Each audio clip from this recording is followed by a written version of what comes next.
a blessing to all of us, because I have a feeling that a number of the issues that we will bring up, you can relate to them, even though you're not sitting on this panel. I would like you to show Proverbs chapter 3, verses 5 to 7, before we get into the conversation with the panelists, please.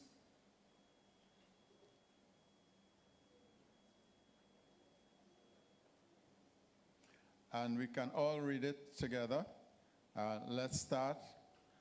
Trust in the Lord with all your heart, and do not lean on your own understanding.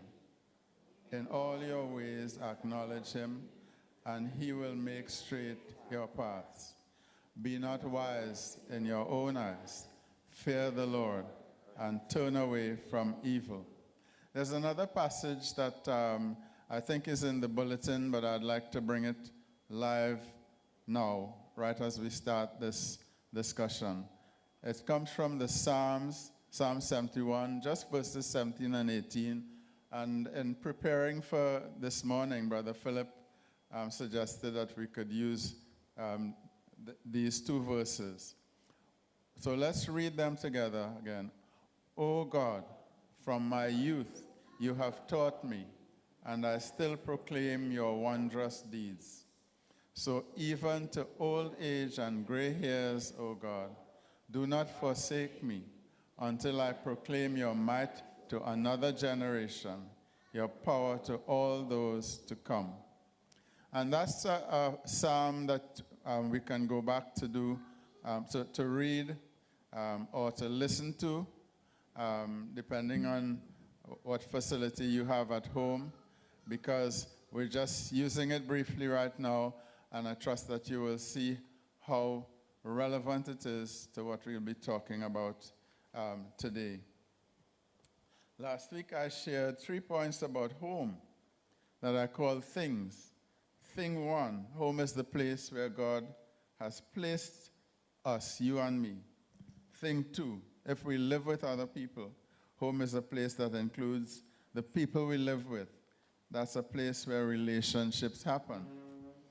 Thing three, home is important at every stage of our lives. For children, teenagers, and young adults, home is an important training ground for successful life outside of home. And for older persons, home is an important place for us to learn how to live as our circumstances change. So what about when home starts to change? So these three persons have agreed to be interviewed about some aspects of their real lives, which have to do with either they themselves or persons that they were accustomed seeing under the same roof leaving home. So let's see how we can do this. And I hope that we'll be able to manage our time well enough so that people from the congregation can take some part. We'll see how we can manage that. And I want to start with Brother Phillip Scott. You and I have known each other for quite a number of years. And I discovered that you had been blessed with 2 sons. And let me turn to this man on my left. I've known you for quite some time, and I learned that you had been blessed with 2 daughters. Wow. Okay, 2 sons, 2 daughters. What was your experience like when your first son decided to leave home? Talk to us a little bit about that. Devastating. And I hope nobody experiences it. The thing is, I wasn't prepared for it. I mean, I knew it was a reality. It had to come.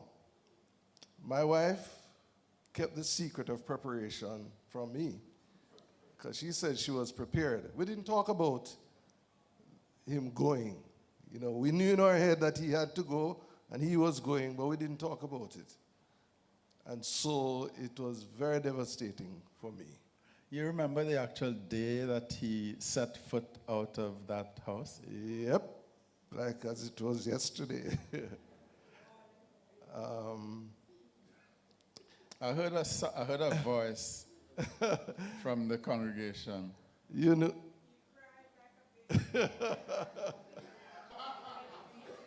Yesterday, in our men's meeting, we talked about men crying. We talked about men crying. And I think it's good in mixed company for four men sitting up front to talk about men crying. When I failed my postgrad exam for the first time, I went into a private room at the hospital and I bawled. Because you see, I had been flying high academically for many years, from high school coming into university.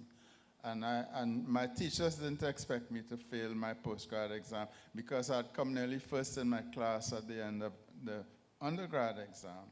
And then they were satisfied with my performance while I was training in postgrad.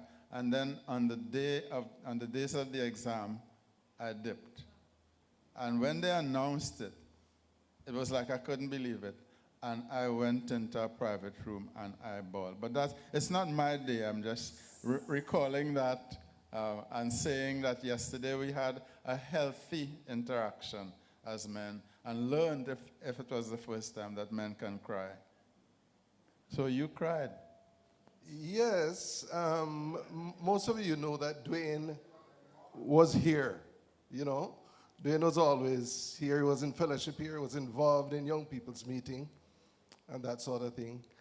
And he was engaged, and he was going to get married. So you, dear Mona people, on the Sunday before he left, had a farewell thing for him, right? And you came, you gave him gifts and stuff like that. And he was going away on the Monday. So Monday morning, and I myself got ready, took him to the airport, and early flight, and we came back. Anne had gone to work. Our other son, Darren, had gone to university, and I was there alone. And I looked in his room, and, it showed us a sign that the man had left. Now, Dwayne used to swim. Do you know Dwayne used to swim for Jamaica? And he used to travel and that sort of thing and come back. But this was no comeback. Then, a little after, I heard a knock on the door. And his friend, Mara, is Mara here? Maybe no. She's online. Okay, Mara came and said, Mr. Scott, I was working last night and I couldn't come to the farewell, so here's a gift. That was it. I broke down on Mara's shoulder in the driveway, bawling, and Mara was hushing me. Never mind, Mr. Scott. So I gathered myself and said, no. Next thing somebody pass and see this man being hushed by this pretty young girl. So we can't let this happen. So I threatened her. I said, Mara, if you tell anybody, no, Mr. Scott, I want it. Well, it's 20 years since, would you believe? And let me tell you something. If anybody have a secret and you want to tell somebody, but you don't want the world here, Mara. I recommend her highly. I've never heard it again. So, So it was your story, so you're telling it. Yeah. Okay. Do you recall any advice that you gave Dwayne at the time that he was leaving? I don't recall. I can't recall any advice as such. We talked about it was almost like a pretense for me on my part, because in your head he's going, but it's a crazy thing. I don't want anybody to go through it, because it's a reality and you're going through it. You're taking him to the airport and that sort of thing. And the strange thing about it is that we would have been going to Belize in another 2 weeks or whatever it was for the wedding. But still, the man was going, you know. So it was a terrible thing, and don't go through it, you know. Plan out this thing. But if you pardon me, I want you to help us because I'm asking, I want you in a limited fashion to take us a little step by step. In those days, 20 years ago, keeping in touch with people who left home was not as easy as now. Yep. So tell us if and how you were able to keep in touch with Dwayne in the early months after he left home. We still had some form of communication because he used to phone, you know. And I recall a particular time when he called me. Cell phone was in its, you know, I wouldn't say early stage, but he still could call. And now the man was married, right? But some other realities hit him, you know. He wasn't working. He had just gone there. And I suppose, I don't know if the honeymoon thing was off yet, but, you know, reality. And he called me because he wanted that he's so-and-so. So I was somewhere on some project or the other. But I accommodated him.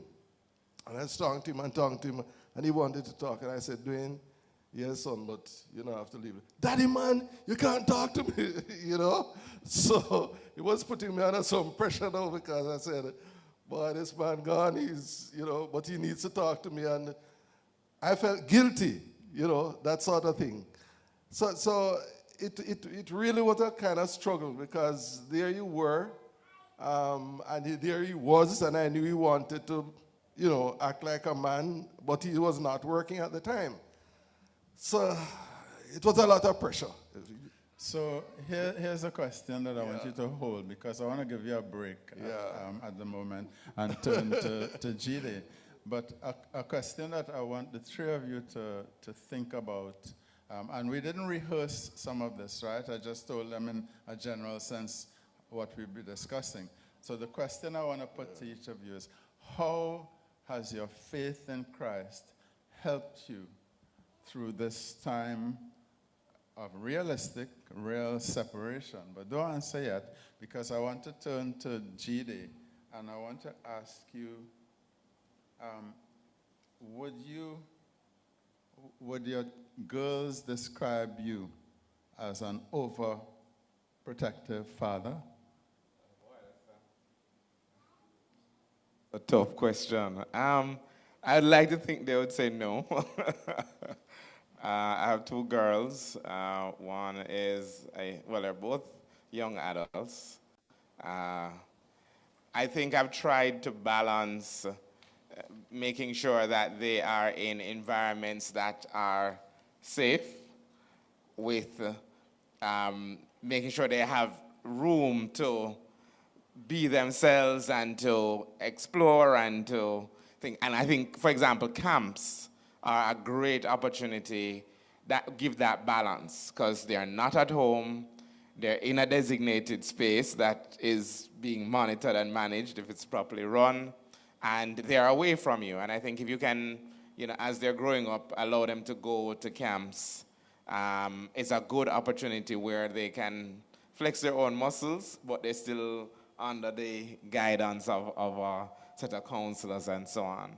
So I think that is something. Now, would they describe me as being overly controlling? I don't think so, because they're two very unique young ladies. They're not like each other, they're very different, and they're also fiercely independent. So being overly protective wouldn't work as a parenting style with either of them. It would cause more friction than anything else. So I have learned to give them their respective space. Now, we're really talking today about an aspect of Christian living. And one of the points that you just made is something that I recall being said here. And I hope that persons who are online are tuned in, that if you have more than one child, children are different from each other. Very different. And, nobody told me that when I was becoming a parent. I was a Christian parent, maybe I thought that the children would be exactly the same, some kind of cookie cutter, looking exactly the same, behaving exactly the same. But that's not so. No. But you already said it, so you don't have to reinforce Well, it. I mean, I can say that the eye-opener for me was actually potty training my first child and doing it successfully. And I got the impression that it was me, that it was my technique that had helped this child to learn how to use the bathroom and so on. And then the second child came around. I did exactly the same thing.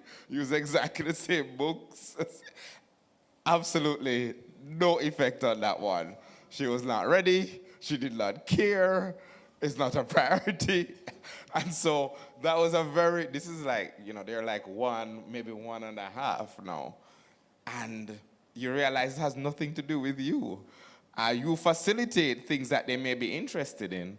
It turned out that the older one, when I said the older one that was born first, because they were around the same age that I was doing the potty training, it turned out the one that was born first was more interested in those issues.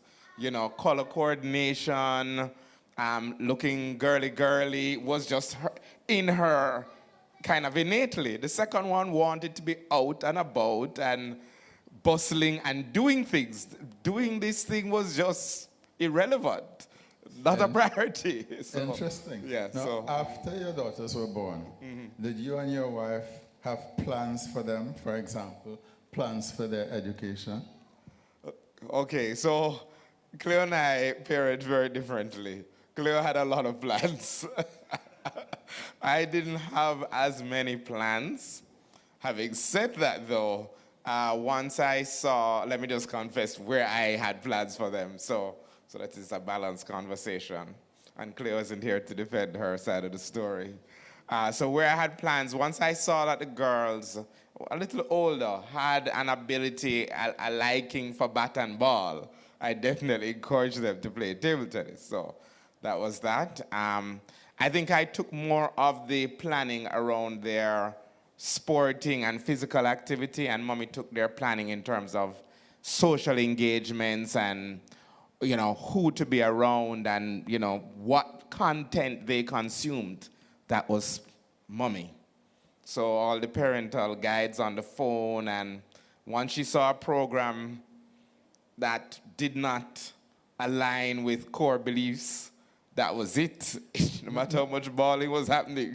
No, in my preparation, I did not include that aspect of parent-child relationships, but it's become more and more important now. In Jamaica, it's kind of sliding into following Australia and England and so on with the social media restriction of for kids under 16. They haven't said, like how Australia said, it's a law, but I noticed that something has started to happen. So I kind of fit that into the conversation. And I want to see if it will flow in this way with the question that I prepared. Did you and your wife talk to your daughters individually or together about their future? Individually. Because they're so different, and we saw that they had different interests, and you didn't want to sound as if one person's interest was more important than the other person's interest. And sometimes you end up, when you're talking to them together, you may end up sounding like that, even though that's not your intention. And I learned as a father that your intention wasn't actually that important. What was important is how they felt about what you said. Right? Yes, you could say I intended all you want. If the child is crying at the end of what you've said, and that was not your intention for the child to cry, then you didn't do a good job. So we spoke to them separately. We praised them before each other, though. So if one was doing something well, it's not that you carry the one aside and you praise it. You praise them generally. But advice was quite specific to the child based on what you observed they were doing and having an affinity for. Now, some of us know a little about your family situation, and some may not.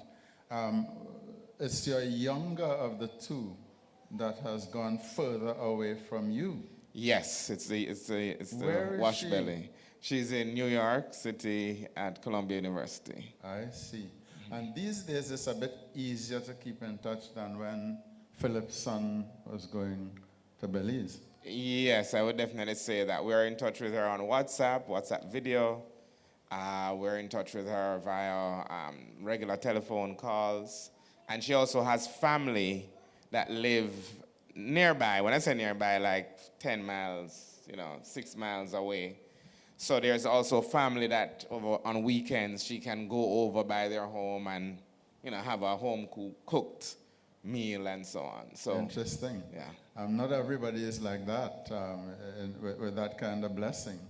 Yeah. And okay, so, but when she started to explore the idea that would take her outside of Jamaica, the older one was staying in Jamaica. How did you receive that piece of news that she would not be continuing her studies in Jamaica? Okay, so my experience is very different from Brother Scott. Because one, she wasn't getting married, so there's no permanence there, right? So she's going to school, she's going to come back home, is in the back of my head, right?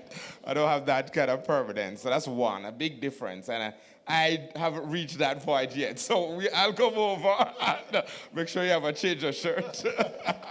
So that's one. Two, though, I was a part of her journey in terms of university selection, so I was aware. And in fact, when she was in lower six, she herself wasn't imagining to travel. She was imagining to be here. What she wasn't aware of is that the program she was interested in wasn't being offered in Jamaica. So I knew it wasn't being offered in Jamaica. She did not know. So I already started to open her mind to the possibility that she may need to travel maybe to Trinidad, maybe to the United States, maybe to Canada, to pursue it. So in that respect, because I knew I had to be preparing her, I had to be preparing myself. So it's a slightly different journey in that respect. So please hold on to the question that I voiced to Brother Phillip. Your Christian faith, how has it helped you in this season of separation? But don't answer yet, because I want to go to the other Phillip. But another question I want you to hold on that we'll come back to is there anything that you learned from your parents when you were leaving their home that you think would be helpful to persons listening to you? Hold on to that. I'll probably come back. I'm trying to manage time, so we'll see how it can go. But Phillip, number 2. Thank you for agreeing to be on the panel today. And you realize that your circumstances are different because we're trying to look at things from the other side, okay?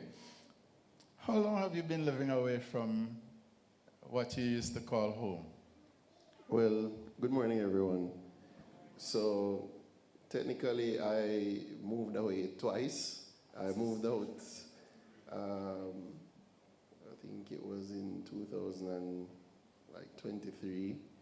And then I had that place for about a year, and then I had to move back because my landlord sold the property, and then I've been out again for about another year, about a year and a half. Okay. Yeah. Was the first leaving different from the second leaving? If yes, explain. If no, no problem. Yeah, the first one was a little different because I didn't really move out completely. So I still had a lot of my things at home. So I would go home, maybe twice or 3 times per week at that time. And the second time, it was fully. So I moved most of my stuff out, and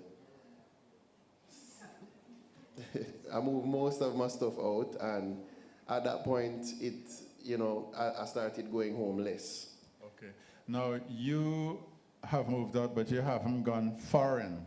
You haven't gone to foreign. No. My siblings are in foreign, but I'm here in Jamaica. Okay. Well, I didn't have the technology to interview them, so I'm staying with you, all right?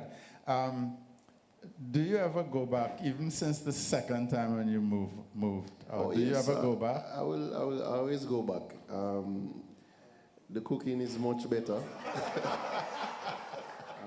There's a washer and a dryer, which is much easier than hanging clothes on the line. So the amenities at home are very, very convincing. You know, sometimes you have to go shopping in your parents' house. You know, I have a friend. There's someone that I know, you know, through the work I used to do. And when I talked to him about his children, he complained that they used to come back home and raid his fridge. I mean, you do that? All the time.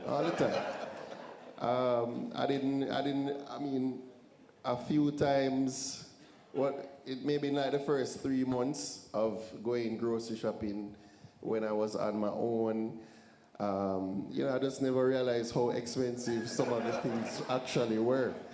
You know, and instead of maybe the big size, you have to take the small size, but you're used to seeing the big size in the fridge. So you just automatically think, oh, I can afford this. But it's not like that. Okay, okay. So part of the reality that I'm picking up, and we really didn't have any discussion like this before, is the reality of coping with the expenses of life. Yeah. If you are going to be moving away from the home where you grew up. What lessons have you learned that you think could help other young people who may be considering similar decisions? Well, one of the things in terms of the preparation is, I think the preparation has to start long before you actually move out. I think one of the things parents may think is that, oh, my child just is eager to move out or eager to be away from me, but the child also has their own concerns, which is things like, you know, what if I fail? What if I have to move back? Or, you know, am I going to make it on my own? And so, because he might have those fears, it's important that the preparation starts long before. And in terms of the lessons, those are some of the things that you have to draw on your own, are things that probably you would have learned a long time ago, or your parents probably would have tried to teach you a long time ago. Okay. And question for each of you, how has your Christian faith come into these decisions, whether it's to move as you think is necessary in your maturation, in becoming independent and showing responsibility as a man or as a father? When your young adult makes a decision to leave home, how has your faith come into that element of your life? I don't know who will speak first. So I would say that I think we have to experience this as part and parcel of our journey, and we don't have to do it alone. So for me, Senny's going abroad to study, you know, I reached out to persons within the assembly, persons who were in the assembly many years ago and are no longer here, but are abroad. So we'd have reached out to Elsbeth to find out about her own experience, because she had a child who studied abroad. So why am I going through this as if I'm the first parent? So to get advice, and got very good advice around ensuring that Senny found a home church early, and found a home church that was Bible believing and that she could get to easily and get back to campus. Very practical advice. Spoke with Fionn Damdar and Sherwin Damdar. They were members at this assembly many years ago when I was a young man. They studied abroad as teenagers. I didn't study abroad as a teenager. I went down the road. I was 5 minutes away from university campus. So I didn't have that. I didn't have the advice to give, Christian or otherwise, to my youngest daughter. But spoke with Fionn. He was more than willing to speak with her. And he went back almost 30, 35 years in his memory to say, here are things that I did well, and here are things that I wish I could have done differently. And my daughter got an opportunity to ask her own questions about his experience and things that were important to her. Not necessarily important to me, but I'm not the one traveling, and I'm not the one studying. So I'm saying, giving those stories to make the point that we also exist in community, in Christian community, and we have to use that Christian community and not try to figure things out by ourselves, because I think we rob ourselves of an opportunity for God to show that he is at work in and through us as a community. Thank you. So that's what I would say. So I don't have a verse to give you or something, but that experience is what I would say made a big difference, certainly in my case. Well, you know, we anchor a lot of our thinking and decision making once we're committed to Christ to the scriptures. Sometimes we apply the scriptures faithfully. Sometimes we choose a scripture to suit what we think is honest and truthful. But I think that the two scriptures that we read together earlier on have some relevance to this conversation that we're having. So let me turn to the two Phillips. I don't know which of you would want to answer first. Well, how is your faith one helping thing is you now that your son is living away from home? Well, one of the realities I found was that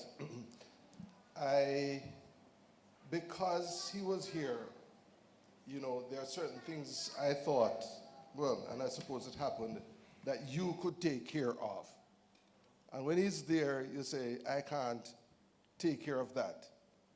So you feel kind of powerless. But then I realized, which I should have realized already as a Christian for much years, that I have to now trust God to take care of him instead of me trying to fix stuff here, right? So it's like giving him over to say, Lord, you know, and I started being thankful for one, that he's married to a Christian girl. Two, I knew the father. We were friends long time. And also he was going in a Christian community, you know, that they would take care of him, you know, the Lord's body, you know, the body of Christ. And also when we went there and saw the reception that he got and that sort of thing, it was a relief to us, at least to me. His mother was fine. I was a wreck. A relief to me to know that, you know, he was in that position. So I started being thankful rather than anxious. You know, that was my position after a while. So, you know, that was... I want to slip in a little thing about your second son who has not migrated, but who has left home. What was your experience when he left? Did you bawl? No. I had shed all the tears already. Secondly, I thought this boy would be, you know, saying, oh, my brother gone. No, he was preparing for this room. He was shouting up for his brother's room because that was a better room, you know, so that was it. But no, Darren was different. One, he was going to be here. Two, when we were away, you know, sometimes we go to Belize and we stay for a time. That is the time he moved out. So we knew he was going to move, but we didn't see the actual physical thing. Although when you came, you saw that his stuff was gone. You know, a little thing was there, but we say, yeah, I'm up the road, and, you know, and he comes to the washing machine and the dryer. Interesting. So he comes pretty often, and, you know, we can just talk and say, hi, he's there. You know, he has his cat there, so he's visiting his cat, and that sort of thing. So it was different. You know, it's still the fact that he's not there. The other day when I was talking to him, you know, about this, Brendan insisted that we tell the boys that we're going to have this panel discussion. So he said to me, Darren, I thought you guys would be happy that we're gone, you know. And like they're mourning over, you know, you know, that sort of thing. So Darren was different, but the two experiences were kind of contrasting, and still, it's a trust that I have to let go and say, Lord, you know, we are putting him into your hands. Not that they were there, but you see, when he would come home, like Darren, I would say, oh yes, he's home, you know, in the evening. Now we don't know when he'll come home or not, you know. We ask him, listen, if you're going to the country, tell us, or whatever, that sort of thing, but it's a long distance. But then we go to sleep. We don't know where he is and when he comes home. When he's at home, you can't sleep until you hear that car door. You say, yes, Lord, thank you. That sort of thing. Okay. So I learned that, listen, we have to trust the Lord for the life of these children. And Phillip Simon, your faith walk, now that you have left home the second time around. So I think when you move out, your faith becomes a lot more personal. When you're living at home, I think you kind of rely on your parents in terms of the routine.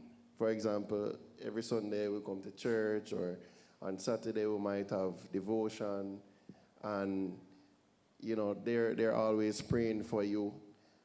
So you now have to do all those things for yourself, right? So you can develop your own routine and you know how you would want to do things. And you, especially when you're by yourself and you face problems, you really tend to draw a lot closer to God during those times. And it really helps to build that bond between yourself and God, because you know that you are in this, well, you're kind of on your own now. Yeah, you still have your parents, you can call them for advice and support, but this problem is between you and God. So you definitely have to learn to walk with God on your own. Thank you. On your behalf, I want to thank the three panelists. Now, I had thought, let me try and leave some time for persons in the congregation to make a comment or ask a question. I'll be guided by our chair for the morning and early afternoon. I won't extend it very much longer, but if there's anyone, particularly a mother who might want to speak, or a father, I see one hand over here. Please, could you give her a mic so that she can ask or comment? I have one thing that I'd like to say, because when you asked me to be on the panel, this was one of the first things that came to mind before Auntie was speaks. So I think when you're moving, well, Jamaican parents have a way when you're growing to dictate your routine, you know, tell you what to do and how to do things, right? You're living under my house, you have to do this way, right? And I think one of the things that are important is explaining to children why they're doing what they're doing. And it's not just do this because I say so, right? Because Jamaicans have that type of mentality. Even right? after they become Christian? Even after they become Christians, right? Because maybe a lot of children can attest, but you never, sometimes your parents even come and ask if you want to come to church this Sunday. It's just Sunday at church, you have to go, right? And again, you just don't, as a child, you probably just don't know why. And then what happens is all of your decisions or your routines are being made or prescribed for you, and then you end up moving out. And then you're incapable of making your own decisions when they come up. And it's just like them throw you out in the deep to learn how to swim. Interesting. Right? I think that there's a lot for us to think about as parents. I haven't read any books to help me as a grandparent, and that's not today's panel discussion. But, I think that we need to find out, because there are people who have run this race before us. And so we can try and find out how it is. One person on this side, I see a hand on this side. Good morning, everyone. I'd like to make this point that as children grow, there comes a time when they need to leave home and to go on their own. I know it's a difficult time because you're accustomed to having them there and they're accustomed to being there and that sort of thing. But I think in order for the children to really have space and being out of the view of their parents so that they can put into practice the things that they have learned at home, take more responsibility for themselves and their day-to-day activities, etc. I think it's important that they do leave home and establish themselves on their own, whether it's at a college or living arrangement outside of a college and thing. It might sound harsh, but just like how the birds push their young ones out, it looks cruel, but if they don't go there and try to fly on their own, they're not going to be able to establish certain things. And what is important to us as a family is that as our children are growing, that we ground them in good habits and things of the Lord, so that when they go on their own and things buffet them, they have a structure, they have a foundation to stabilize them as they make their way. And when they're there, we are there to... I found that my boys from time to time will call and ask us, what do you think of that? What have you? They're sounding us, or they're sounding us on certain things, and they listen to what is happening, and then they make their decision. So I'm hoping that as parents, when we have our children, we won't want to always keep them with us, but we'll allow them when it's time for them to go, wish them well, and give them the support that they need. Thank you. Second hand, over here. Who's that? Oh, okay. Yeah. I used to always go back home. I used to always go back to my parents' house because we have a tenant, so I collect the rent. Whoa, okay. And I hope that you gave it to your parents. Is there someone online who wants to? Oh, okay. Brother Eduardo. Thank you very much. I think the previous point that was made is what I wanted to say. As a brother who comes from a very large family, having my deceased parents gone many years ago, my siblings who live in my home, some of them still depend on me, and they're in their 40s, because there's that level of dependency on others, which has come from the dependency on their parents, which is translated into another person's responsibility. And I just want to say that because I think the point that was made is very important. There comes a time when they need to leave home, and they have to leave home. I think that that's a serious point that we need to take away. And, it relates to persons in our separate situations. I don't think that there's a single cookie cutter, for want of a better way to say it, to apply for every situation. But we can learn and ask the Lord to help us to process the things that have been said, anchor them in His truth, in His word. Brother John. Okay, I have two daughters. One of the things that has affected me a lot in studying the Bible was King David was a man after God's own heart. And he had many children with many different women. At the end of his life, he prayed. There was a prayer that he prayed when he was in battle with Absalom. And it said, the forest killed more men than the sword. So basically, this man was such a powerful intercessor that he was able to get the forest to kill people. Men that lived in the forest were being killed by the forest. That's what happened. Absalom's hair got caught in the forest. The guy hit him with the darts. Now, the final prayer that David prayed was Psalm 72, which was a prayer that King David prayed for King Solomon. But King Solomon had written that prayer. So Solomon, David said, David, Solomon, this is a prayer for you. And that prayer, so it shows me that, that prayer was fulfilled. It said, one of the prayers says, the gold of Sheba shall be given to him, and across the desert came the gold of Sheba that was given to Solomon. So we as parents can pray for our children, specific prayers over and over and over, and those prayers will come to pass. And I share that with you because that, if you look at that Psalm 70, you look at, give the king thy judgments, O God, and thy righteousness unto the king's son. He shall judge thy people with righteousness, and the poor. It says, all kings shall fall down before him. All nations shall serve him. You can go to the king of England, and you can say, King Solomon said this, and he has to comply. He has to comply. Because diligent planning leads to profit as surely as haste leads to ruin. If he's hasty, he's going to have ruin. It's laws that King God gave Solomon that David prayed for. And we can pray the same for our children. So I encourage you guys that when you have children, like I do that, I pray for my children. Lord, this is what you said about my children. And Lord, I claim that promise.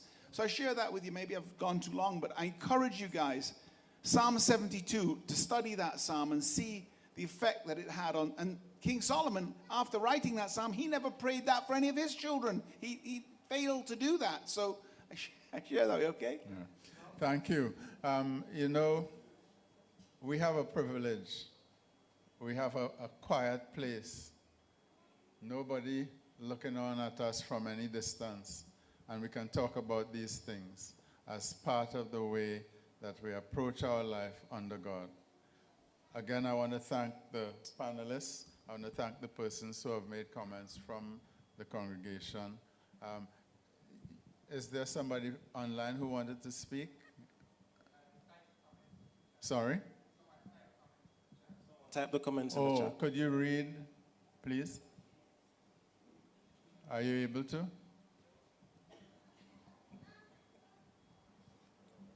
Yeah.